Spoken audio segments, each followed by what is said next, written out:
Okay, guys, let's just go ahead and start. Today I invited Eric, which I'm going to introduce in a minute. Once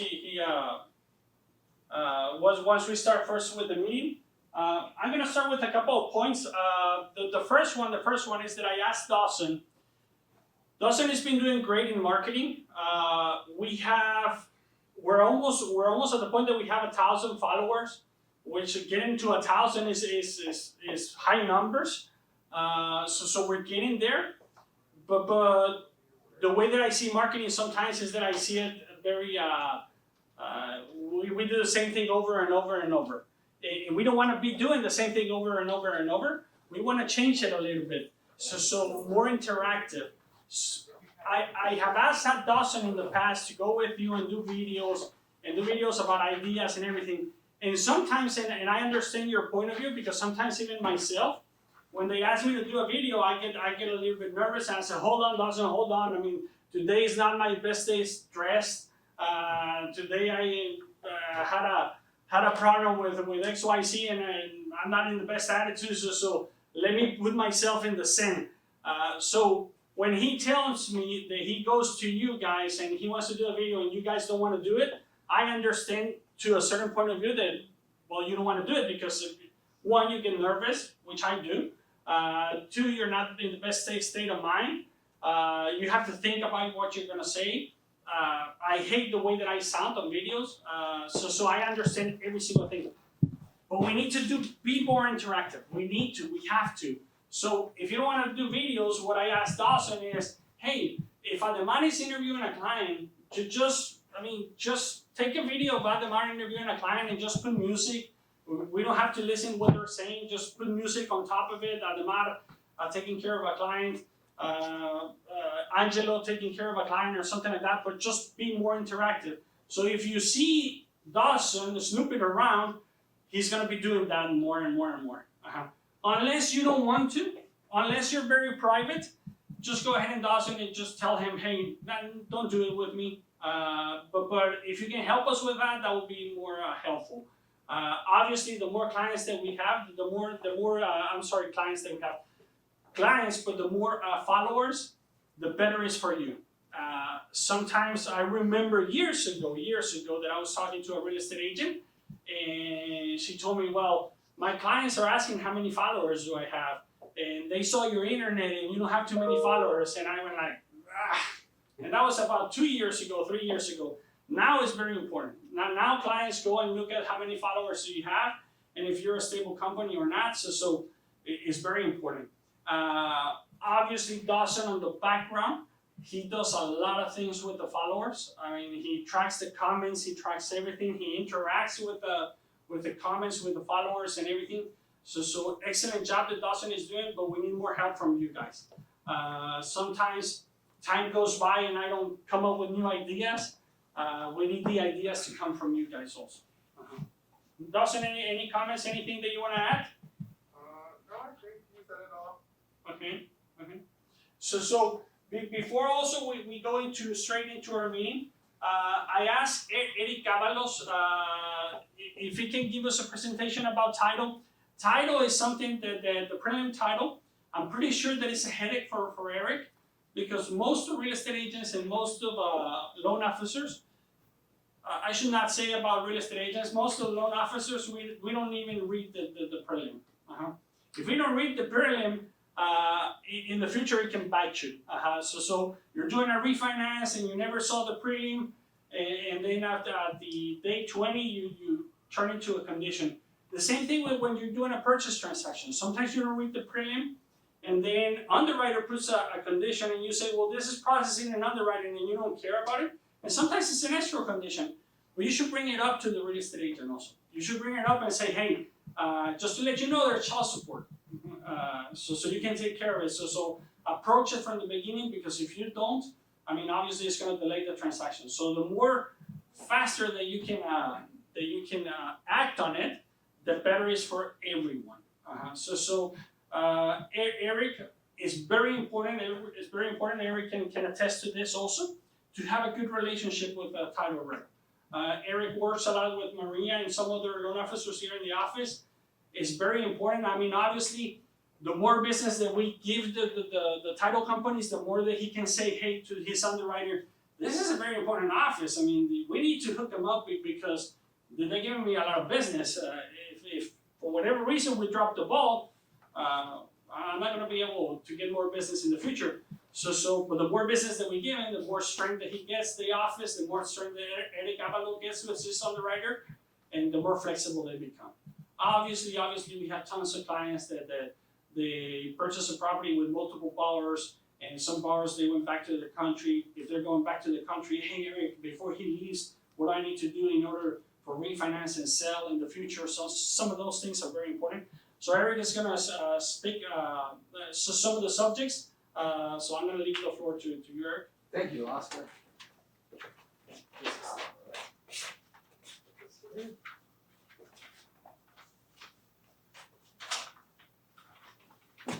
Thank you everyone for allowing me to come and speak here.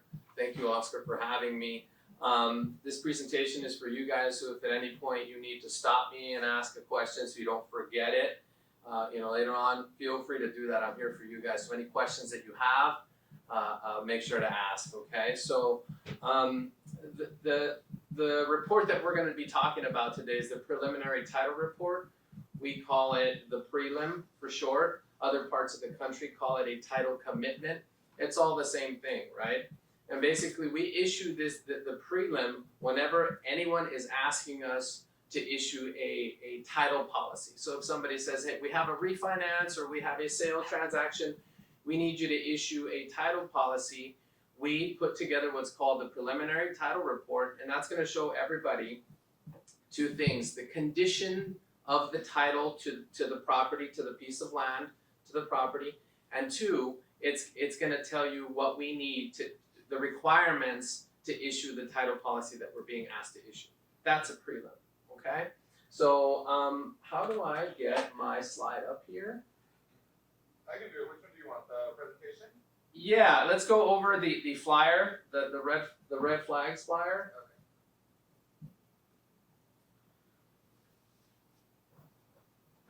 That one's good. Okay, so we're gonna cover, I only have 20 minutes here, so we're gonna cover, I put together a presentation that's gonna cover what I consider to be the 5 most common red flags, right?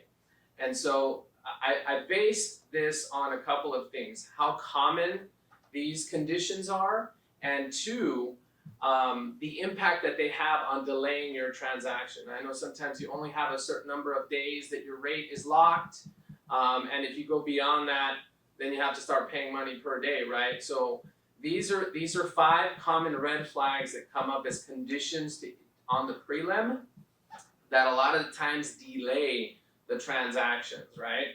So the first one that we're going to talk about, a very, very common one, is an uninsured deed that creates a requirement for somebody who was on title to come back and sign what's known as an affidavit, an uninsured deed affidavit. It's very, very common. The second one are trust deeds, also known as deeds of trust. This is the document that is recorded to secure a loan against the property, right? You're very familiar with that, loan officers, right? That's what we record to show that there's a mortgage or a loan against the property. That's the instrument that secures the loan to the property, to the title of the property. Number 3, we're going to cover, this is a different type of lien. So a deed of trust or a trust deed is a secured lien, right? The borrower agrees to put it against the title to his property. Then we have unsecured liens, right? These are involuntary liens that are placed by a lien holder, right? You get sued and they go to court and they get a judgment in favor. That will attach to the property, right? Child support liens that are recorded, right? That attaches to the property, right? These are all unsecured federal tax liens. Let's say you owe money, income tax, and you don't have money to pay it, and you don't pay it. Well, the IRS records a federal tax lien, and that attaches to the title of any property that you own. These are all unsecured liens. We'll go over some of that.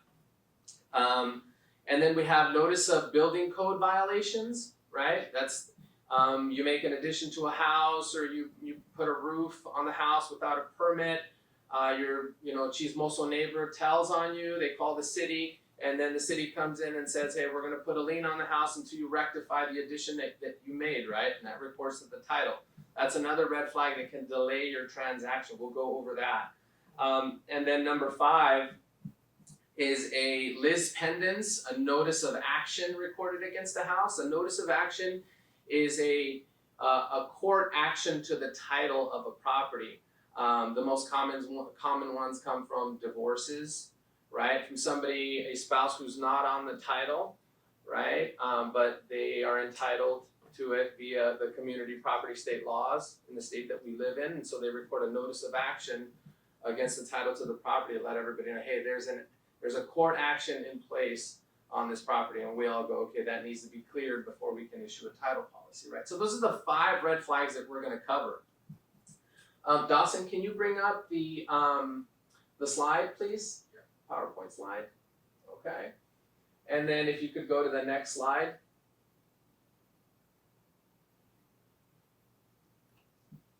Okay, so a prelim, I kind of went over it already. A prelim is a report prepared prior to issuing a title policy that shows the ownership of a specific parcel and also the liens and encumbrances on that parcel. It contains the conditions under which a title company will issue a title policy, right?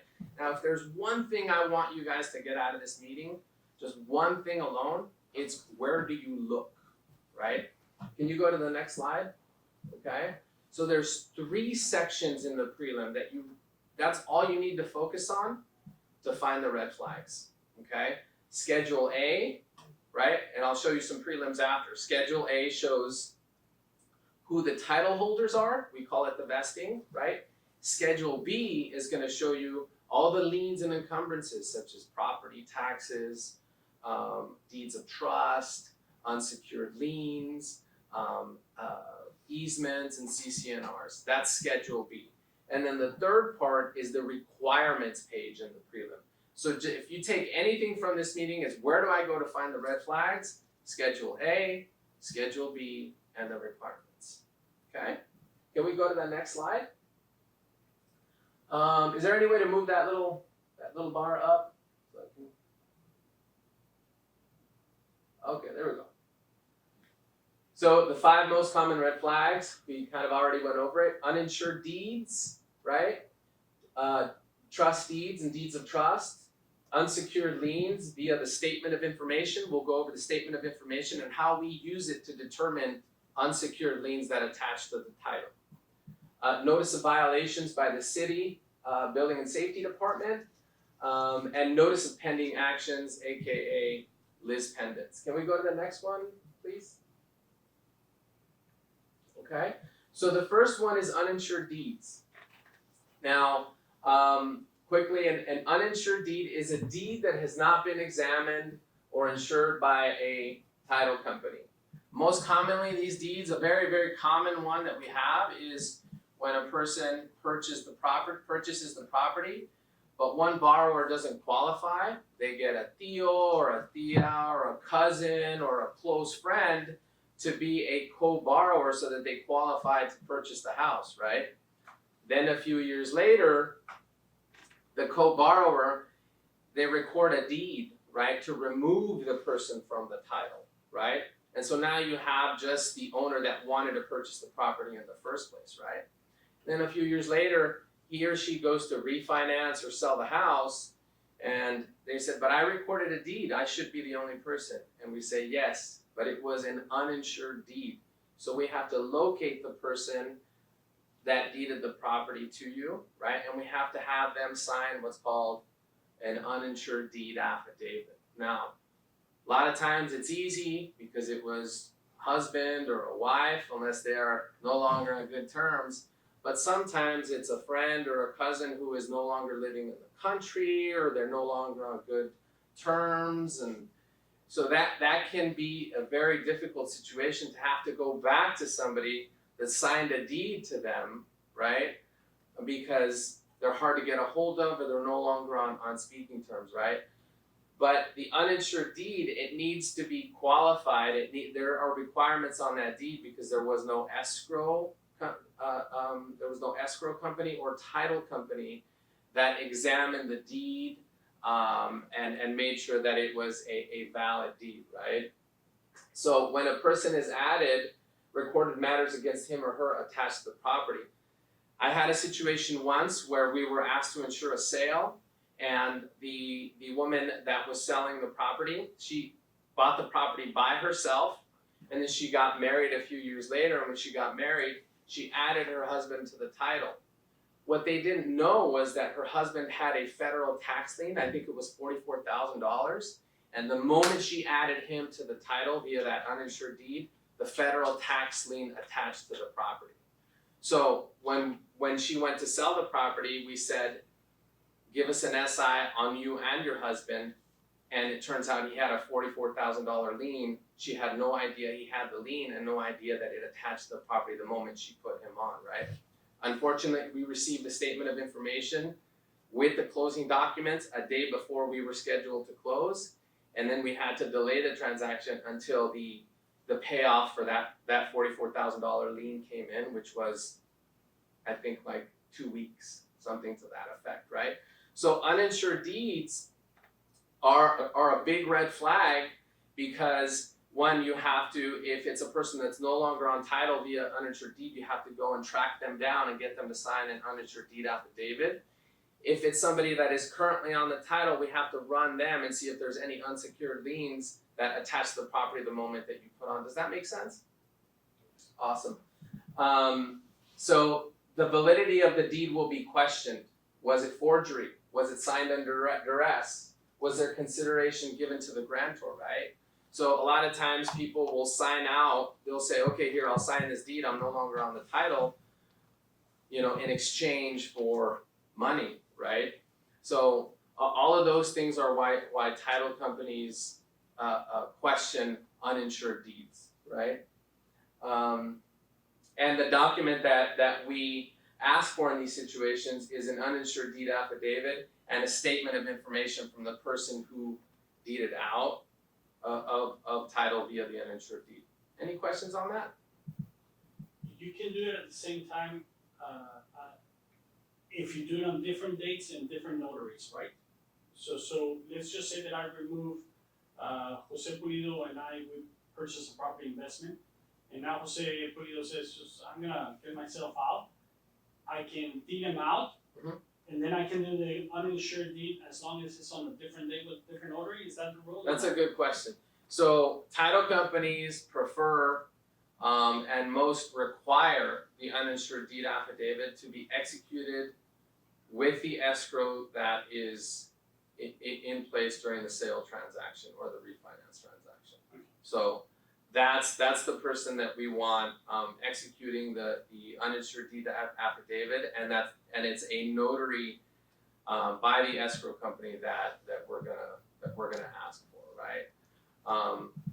Circumstances at times are taken into consideration, right? So every situation is unique, and we like to hear the story if that can't be done, and we can make a decision. Cool. All right. The next red flag, trust deeds, aka deeds of trust. Now, if we have an institutional deed of trust that's recorded against the property, institutional lenders, they have their reconveyance departments. They're very good at recording a reconveyance when a loan is paid off, right? The red flags really come when you have private beneficiaries, right? Why? Because sometimes private beneficiaries, you have a private lender gets paid, they don't always record the reconveyance to release the lien, right? And so a lot of times we have sellers or borrowers that say, I already paid him off. And we say, well, he didn't record the reconveyance, right? Can we track this person down so that he can issue a reconveyance and a paid in full statement? And they say, I don't know where he is, or he's dead. I have no way of getting a hold of him, right? Another very common red flag with deeds of trust is, I'm sure you've all been there. There were a lot of modifications that were done in 2012, 2013, 2014, 2011, right? And a lot of these people, either they didn't understand correctly or it was explained incorrectly, right? A lot of the liens through the modification, they believed were forgiven, but they were not forgiven, they were deferred. And they say, but I haven't made a payment on that since I did the modification, right? But that doesn't necessarily mean that money is not due on it, right? There's still a lien out there, and we have to verify that Mr. Cooper, whoever is that allowed, deferred, or forgave the lien, confirms either one of those two situations. If it was deferred, then there's going to be a lot of money that's due on that lien, right? Those are some red flags with deeds of trust. So we always need to look at Schedule B and see which deeds of trust are showing. If there's a private beneficiary deed of trust, red flag, we have to start to track that person down. If we can't track that person, then there's another route, there's another solution to that. It's a bonding company, right? We can go to a company that can write a bond to the title company that says, hey, we issued a bond, here's the release of obligation, and we record what's called a release of obligation, and they issue a bond, right? Now, depending on the lien, right, and the situation, they're going to charge anywhere between 1% to 3% of the amount of the lien, right, depending on their risk if they issue it, right? But that process takes time. It takes weeks for them to go through all of that, right? So it's very important to get ahead of these things because our escrow officers are very busy. Sometimes they just, they've got a lot on their plate too, and they don't realize that something is going to need a bond or those situations. So just a standard, remember, any deed of trust that is showing that is unreleased, we're going to need either a payoff statement, we call it a payoff demand, escrow orders those, or we are going to need a release along with a paid in full statement. That's why deeds of trust can be red flags if we have private beneficiaries or modifications that we're supposed to forgive certain deeds of trust. Any questions on those? Yes, especially with the private beneficiary lenders. Let's say you do track them down and send them a demand. Doesn't the title company also require something else from that party as to, are you really who you say you are? So depending on we're talking specifically on private beneficiary demands, Correct. right? Yes. So typically we rely on both the escrow and the borrower to confirm, because the borrower needs to approve the payoff demands, right? So if the borrower says, no, that's not the lender that I lent the money to, then they're not approving a payoff on that, right? So that's the verification process there. It's the borrower himself saying, no, that's not the person that's owed the money, right? And we rely on that together with the escrow company to make the payoff. Let's say it's the other way around. Let's say the borrower pretty much very well knows the beneficiary, Mm-hmm. and but as far as the title company is concerned, wait, how do we really know that that's the actual party that plays the lien on the property? Do they just go off? Well, just the borrower says, yeah, that was a person. That's it. Well, the demand is going to show who's requesting the payoff, right? Okay. And if our payoff department sees that it's somebody other than the lien holder of record, they're going to question that, right? Okay. And if a scenario that comes to mind is usually when a borrower, a private beneficiary, sells the note to another beneficiary, right? There's some sort of assignment, or there's documentation that shows that they sold it, right? So in those situations, we would require documentation to prove that it was transferred from one borrower to the other if the payoff demand shows somebody different, right? I've seen situations where we have a private lender as a trustee, right? That the trustee that lent the money is now dead, and in that situation, we ask for a copy of the trust to confirm who's the successor of the trust that is entitled to the payment for that loan, right? Sometimes we have a private beneficiary that didn't have a trust, they just lent money, and then they pass away, and we have an heir requesting the payoff, and we go, sorry, we're gonna need a probate to determine who gets the $100,000 payoff, right? That's why private beneficiary payoffs are red flags because of all these different scenarios, right? Whereas institutional lenders, pretty straightforward. I mean, they have their payoff departments.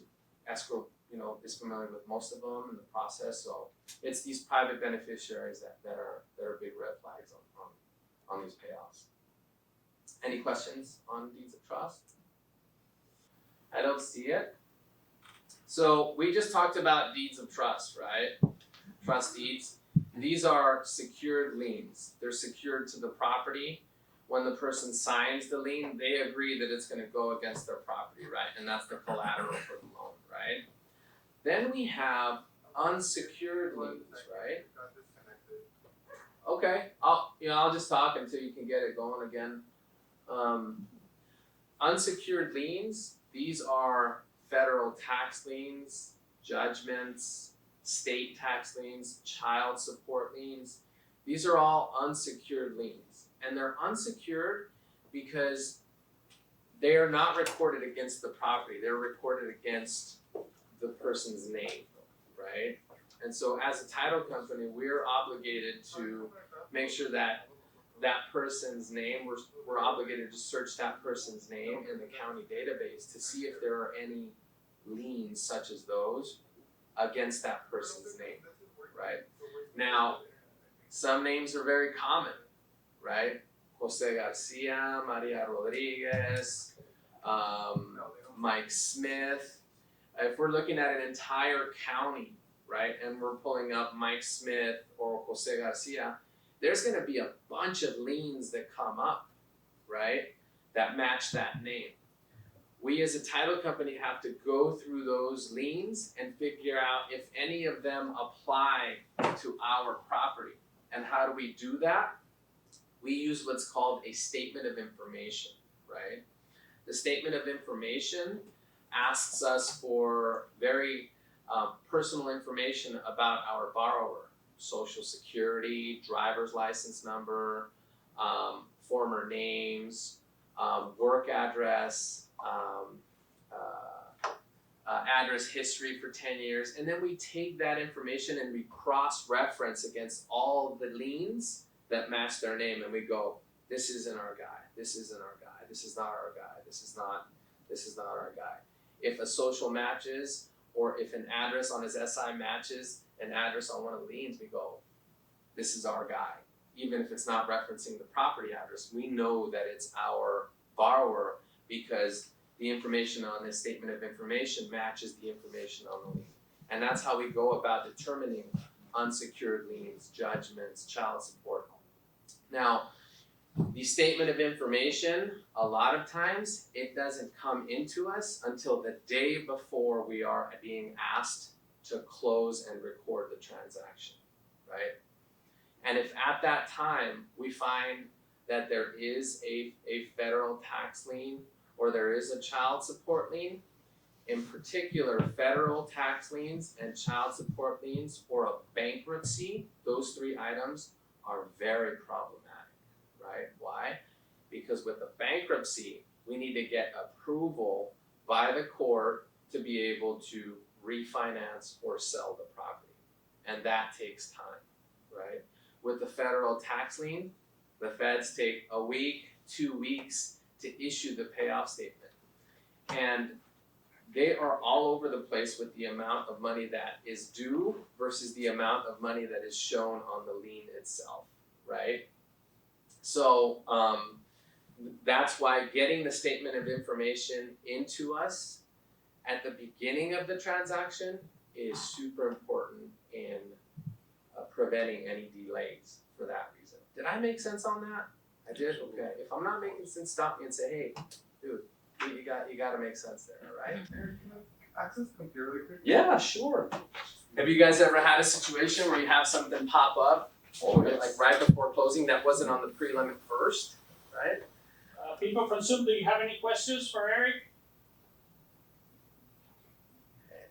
Sometimes the flip side of that, sometimes you'll see a prelim and it has a whole bunch of judgments and some child support liens and it has federal tax liens, and the borrower goes, this is not me, right? And it's because the names on those liens are very close or the same as the person's name. And well, just give us an SI and we can remove them. It's not a big deal. Especially if you're dealing with child support issues, those are clearance that have to be issued by the DA's office, and those do take time. The escrow needs to get the originals, and the DA's take at a minimum of 2 weeks to send that out to escrow.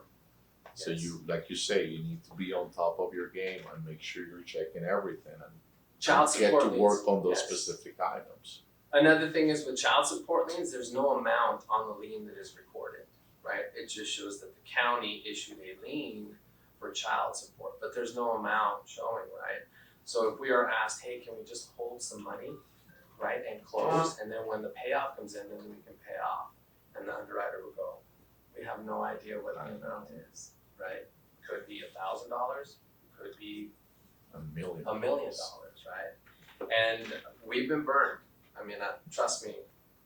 And I always tell myself, okay, but we have been burned where we hold 40,000 and it comes in and it's 240,000, right? So that's why child support liens, BKs, and federal tax liens in particular are very difficult to hold money on, because when the payoff comes in, it can be all over the place, right? As far as the amount that they're asking for, right?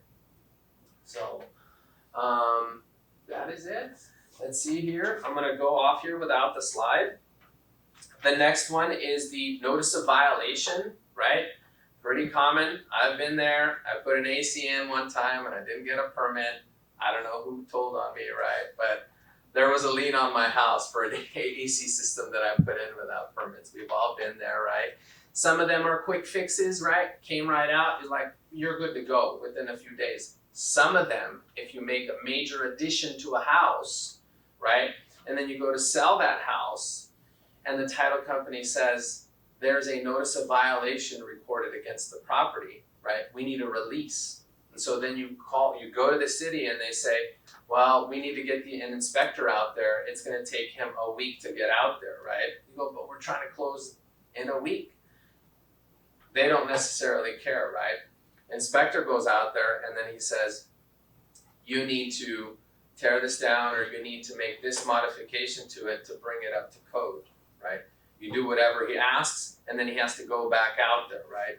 So we're talking, these can be expensive and lengthy, right? Very time consuming fixes to get a release for the lien. The lender who's gonna lend money on a transaction or the new lender that's gonna do a refinance, they are not gonna be okay with the notice of violation before they issue the money on that, okay? So notice of violation is another big red flag because of the amount of money and time that it can cost to bring the property up to code and get a release on that. So unpermitted additions, some of them can be simple. Sometimes it's just, you know, somebody who doesn't take care of the weeds and the city has to come in and, you know, clean out the weeds and they record a notice of violation and all you gotta do is pay a fine and they'll issue a release, you know, through their financial office. That can be pretty simple. Can we go back to that screen that we were just on, the slide, Elson? There we go. Yep. We are on number 4. There you go. There we go. All right. So I think I just went over this. Do you have any questions on notice of violations? Any of that stuff? Pretty straightforward, right? Again, those are going to be on Schedule B. I'm going to show you some prelims afterwards. Again, we're going to go through those 3 sections that I want to focus on where you can find these things. All right. The 5th red flag is going to be a whoop. We'll just keep it there. That's fine. Maybe I just misnumbered them. A notice of pending action, lis pendens, right? Indicates that there is an ongoing lawsuit against the property. They usually don't give you specifics on why there's a lawsuit against the title to the property.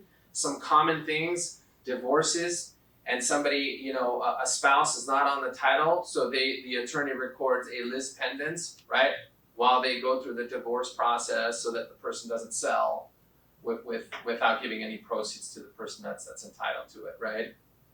Another common reason for them are mechanics liens, right? There's a contractor that goes out, puts a nice pool. There's a dispute between the homeowner and the contractor. The contractor says, I'm gonna record a mechanics lien. Then he has 90 days to go to court and get a notice of action recorded on the property. That's another common reason for a notice of action, is a contractor that filed a mechanics lien and did his due diligence, and they got a notice of action until he gets paid on that, right? Sometimes you can tell that it's a contractor just by the, you know, the petitioner or the person that filed on there, right?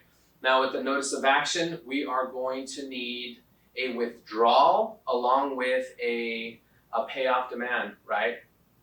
By the attorney and the contractor, right? An attorney needs to get paid, and a lot of times they want to get paid through the escrow, right? So notices of action can take quite a bit of time. They can be lengthy because sometimes I had a situation where we had a woman who signed a deed, right? She signed a grant deed and to her grandson, and then he turned around and tried to sell the property. But then there was a notice of action recorded after that showed that she signed under duress. He tricked her into signing the deed, right? And so we had to wait until a court order was recorded to clarify what that was all about, right? So sometimes if you have a notice of action, it can be just a straightforward payoff.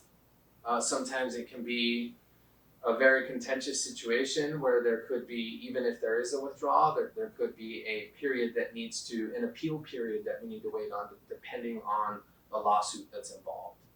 If you don't have a withdrawal notice, can you use an expunge notice or something like that? Correct. Uh-huh. Yes, if you can't get a withdrawal, then you have to go into the court and get them to expunge the lien, right? Right, I had a case where a client had one of those for some specific reasons, which was thrown out of court, and she got what was expunged or something Correct. like that notice. And then she didn't go back to that loan like 10 years after, and bam, the thing popped up. Right. We tracked the attorney, they're like, well, we didn't file anything, our client is gone, there was no way of having withdrawal sign. So we had to use that expunge notice, I believe. in order Expungement notices, that to- or sometimes if I had a situation once where we were able to get a hold of the attorney that filed the notice of action, but he said, I'm retired, that case is done, and so since his practice was no longer in effect and he verified that he wasn't due any money, what she did is she recorded the withdrawal, I think in pro persona, pro per on her own behalf, after we verified that the attorney wasn't due any money, that the case was the case was no longer in effect, and that he was retired and was unwilling to do a withdrawal. Some of those attorneys are also unwilling to work with you. In our case, it was like, the client will not sign a thing for you guys, there's nothing we can do about it. Right. And that's where you get the expungement of the lis pendens. So these can be very, very, very lengthy to resolve, which is why it is on my list of top 5 red flags, right? It's not just that these are not as common, but I put it on here because if you see one, it's something that you need to jump on right away, right? Let's not wait until the end of the transaction. Again, our poor escrow people, sometimes they are just overwhelmed with things that need to be done, right? Or sometimes the borrower will not return the statement of information to them until they go in to sign loan documents. And then at that point, they give it to us and they're trying to record the next day and we go, wait, there's a child support lien here, right? So that's why you guys, I don't want you to be experts. Let us do that, right? The escrow officers are usually really, really good. But if you see something like that, just call me or call your escrow officer. Hey, what do we need to do on this private beneficiary or on this notice of action or on on any of the items that I just put up, an uninsured deed. Now I'll show you right now where you find the requirements in the prelim, right? I'll give you some examples of that. If I had to say a number 6 red flag, you guys all know this, solar liens, right? The solar liens, why? Because solar companies are notorious for taking their time in issuing the terminations of the UCC financing statements and issuing payoffs. So I would say, a consolation prize out of the top 5 goes to solar liens, right? So can at this point, is there another slide there, Dawson? That's it. No. Okay. Can we go to prelim number 1? Yeah, of course.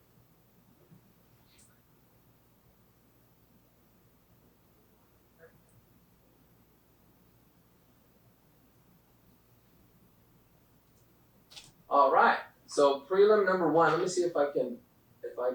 Okay, cool. I'm gonna navigate through here. So I took a prelim. The first prelim that I'm gonna give you guys, and it is an example of a very straightforward, super clean prelim, right? So we're gonna go to those 3 sections, right? So when you get a prelim, you go, where do I go to find red flag? The first section you're gonna get to is Schedule A, usually page number 2, okay? So if I go here, page number 2 shows Schedule A, okay? Don't confuse it with Exhibit A, okay? It's Schedule A, okay? Now on Schedule A, very specifically, I'm gonna go to the vesting, and you'll know it because it says vested in. Schedule A, vested in. This is gonna show you who the title holders are, okay? And this is where you're gonna see if there's a requirement for uninsured deeds, right? So on this one, you have John M. Doe and Jane M. Doe, husband and wife is community property with rights of survivorship. Pretty straightforward, right?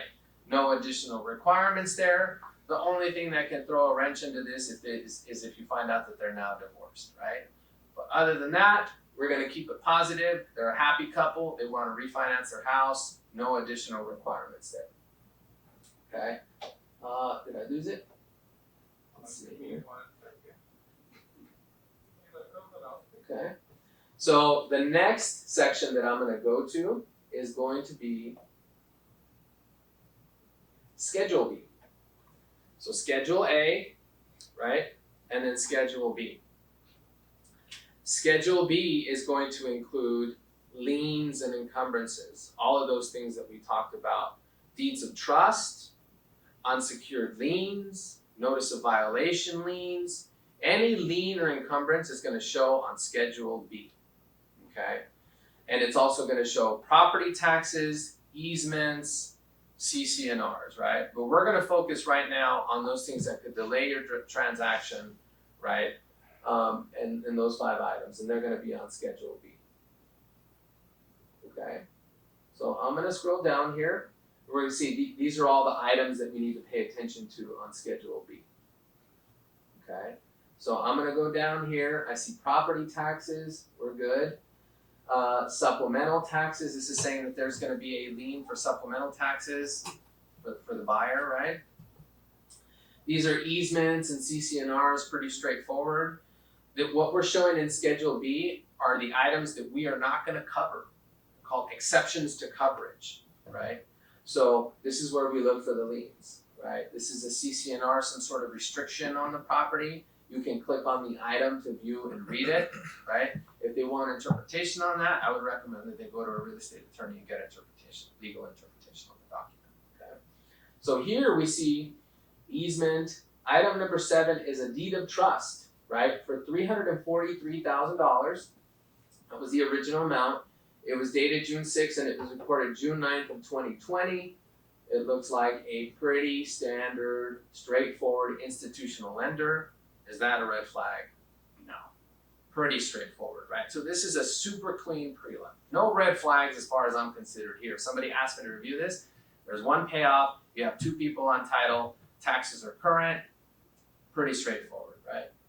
The third section that I want you to check is the requirements, okay? If there are any red flags up there, if there are any additional requirements, this is where they're gonna show. Okay, so Schedule A, Schedule B, and requirements. That's where you're gonna find your red flags. Okay? The next one, Here's at the top. prelim number 2. This one, not so clean, right? We're gonna go down against Schedule A, and we are going to look at the vesting. John Doe and Jane Doe, husband and wife, as joint tenants. Pretty straightforward, right? Now we're gonna go to Schedule B. Here it is. Property taxes, nothing alarming there. CC&Rs. Here's a deed of trust for $365,000, right? Recorded in August of 2022. It's institutional, but if you go down here, you will see a notice of default, okay, recorded against it on December 19th of 2023. Now, we all know that a notice of default means they haven't made a payment for at least 3 months, they're behind, right? And it's in the foreclosure process. It's the first stage of the foreclosure process, right?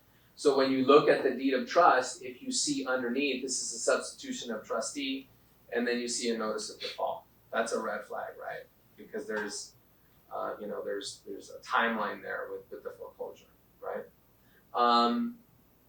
A lien for unsecured property taxes. The taxpayer here is Anna Horan, and our title holder on Schedule A, it was probably Anna Horan, right? We changed it just to make it generic, right? But this unsecured lien here on Schedule B, there's another one here and there's another one here, right? All the same person's name. It's likely gonna be one of our title holders. How do we know 100% if it is our person or not? We're gonna need a statement of information, right? To confirm whether they actually attach or whether we can delete them, right? But if it is our person, then we're gonna have the county issue us a payoff statement.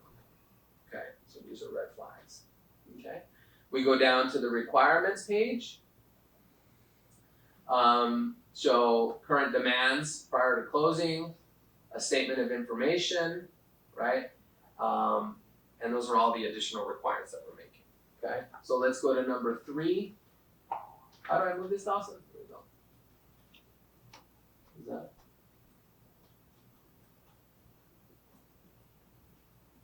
Okay, this is number 3. We go to Schedule A. We see John Doe, an unmarried man, subject to item number 4. Okay, so likely there was an uninsured deed, right? This is where you find the uninsured deed requirements. Schedule A, vesting John Doe. So let's go to Schedule B and check item number 4. So Schedule B, item number 4. Okay, a defect or invalidity of the title estate interest arising or occasioned by the execution of certain deed. So from Cynthia Trujillo and Nelson Aviles to Angelica Barrientos. So Angelica Barrientos is the person that is selling the property, but she received it via an uninsured deed from Cynthia and Nelson. So we're gonna need a statement of information from Cynthia and Nelson, and we're gonna need an uninsured deed affidavit to be signed by them. So hopefully she can get a hold of them and get those documents. That's what we're gonna require to issue a policy and to clear the subject to, alright? There's also a deed of trust for $687,000. Okay, you can see that it was executed by Cynthia and Nelson, okay? And there is a lien for unsecured property taxes against Angelica Barrientos. So when they brought her onto title, guess what? She had a lien, and it attached. Brought in her luggage. Correct. Right. Now it can be very difficult conversations to have because let's say Angelica has a daughter and her parents retired and they moved to Mexico and they're living off their pension, right? They didn't know that she had a lien, depending on the amount that's due, right? Those can be difficult situations, right? And it can also be a deal killer, right? If there's not enough money that left to do the refinance or to do the sale, then the deal is done. It's over, right? Here's another unsecured lien, right? So the requirements are going to show, no, that's not the report, here we go. Beneficiary demands require a statement of information from Cynthia and Nelson and, Angelica as well. So that's your requirements page.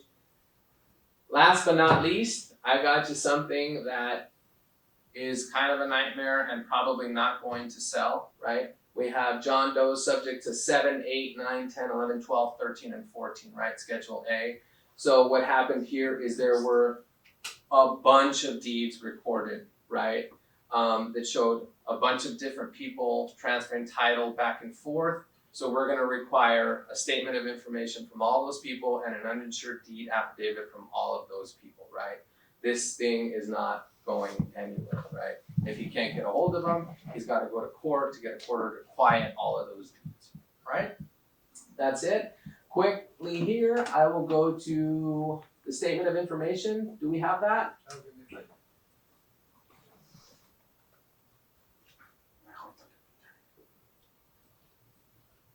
Any questions? Thank you all so much. I appreciate it. All right. Zoomers, any questions for Eric? Yes, I have one. Go ahead, Cecilia. What happens, for example, a mother, she passed the property, to the son, and she do the, I think the quick claim of the stuff, like you say, uninsured deed, and then she passed away. Okay. And Yeah, so, she passed away, and then now, because the property is under the son name, he wants to refinance it. How we deal with that? So depending on the situation and how much time has passed from hi Cecilia, so from the time that she deeded to her son, if it happened very recently, the underwriter would make more requirements in that situation and possibly ask for a probate, right? If time has already passed, right, and the tax assessor passed the ownership to the son, they might be okay insuring at that point. So it really depends on how much time. They're also gonna look at the deed, right, and see, they're gonna look at mom's signature and compare it to other signatures on other documents to make sure that the signature is consistent with other documents that she signed, right? They're gonna question a lot more that scenario. Is it possible to get title insurance without a probate? Yes, it is, but they have to consider a lot of things in that scenario. Okay, thank you. Help me a lot. Thank you so much. Any other questions? This is Maria Gutierrez. Eric, when enough people sign and they come back later and they sign under stress, what is the procedures to have those signatures so they don't come back to you saying that it was a wrong signing? Yeah, that's actually, when we see a signature on a deed that looks like they possibly were not well anymore mentally, we're gonna question that, right? Every title company should question that. Sometimes it is valid, sometimes they do wanna deed the property to their son or their daughter.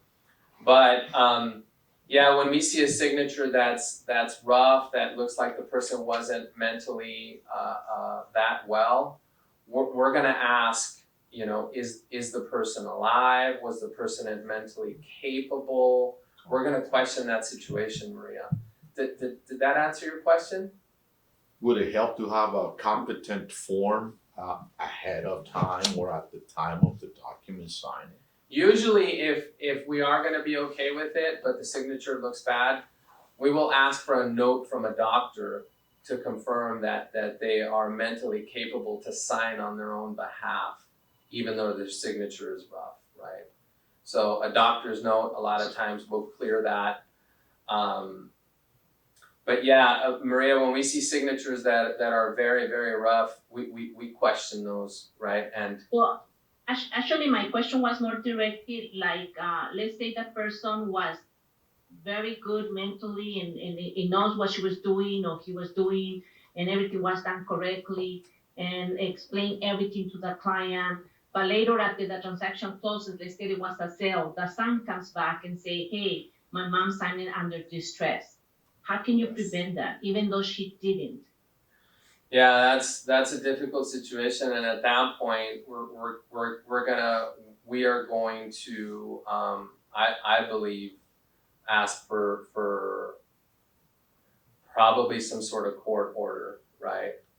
To clear the lien, to verify that, you know, whether they were under duress or not. We're not trying to get involved in any family problems. We're a neutral third party, right? So if we are given written notice that somebody signed the deed under duress, then we're gonna question that right away. And depending on the scenario, if the person is the person that signed under duress is no longer available, right? Then at that point, it's gonna require likely a court order, right? But if the person is available and they are mentally competent to answer on their own behalf, that is a much more easy scenario, Maria. Okay, thank you, Eric. Sure. Okay. Any other questions, guys? No? Okay. Thank you. Thank you, Eric. My pleasure. On Thursday, we're gonna be reviewing the gift of equity. We're gonna be reviewing the gift of equity and how do we arrive to a loan amount. So how do you arrive to a loan amount? And when you do a transaction that is related to gift of equity, sometimes it's just a straight involving real estate agents that the parent is gonna give a sale to their son. And they're gonna use a gift of equity and the price is already established because it's a market price. But sometimes the market price, it doesn't matter because they just pass in the loan to their son or something like that. So how do we arrive to the actual loan amount? We're gonna review that on Thursday. Very important. And this is related also to the gift of equity and also to some of the transactions with Prop 19. When we do a purchase transaction, we always assume, obviously, because the agents know the market of the price, sometimes, they know the market of the price. So we assume that they're gonna pay the tax rate based on the purchase price. But that is incorrect. The county decides the value of the property. So the county decides the value of the property, and based on the value of the property that the county is assigning, that's how they're gonna get taxed. So, we're gonna review it on Thursday, but if you're doing a purchase sale, that you reduce the price because you didn't need it to sell it for 500, you can sell it for 200, and with the gift of equity XYZ, and then you put a tax rate based on 200. If the market price is 500, the county will put it at 500, and the taxes will go up tremendously. Even if it was purchased at 250. Even if it was purchased at 250. We had a scenario that this month where the client shows up in the office and says, hey, my taxes went up. This is why they went up, because the county makes that decision. It's not based on the purchase price. If you think about it, in the past, Prop 19 was Prop 57. But in the past, when you do a transaction with Prop 57, the county will base it on the value of the property. They will never base it on the purchase price. They will base it on the value of the property at that point in time, and that's how they base the Prop 57 before. Now Prop 19, whatever the rules of Prop 19 also, is not going to be based on the purchase price. It's going to be based on what the county thinks that the market of the value is. So we'll review it more on Thursday. Thank you guys. Any questions, any comments, just let us know. Whatever we can help. Thank you. And thank you, Eric. Thank you, sir. Thank you, Eric.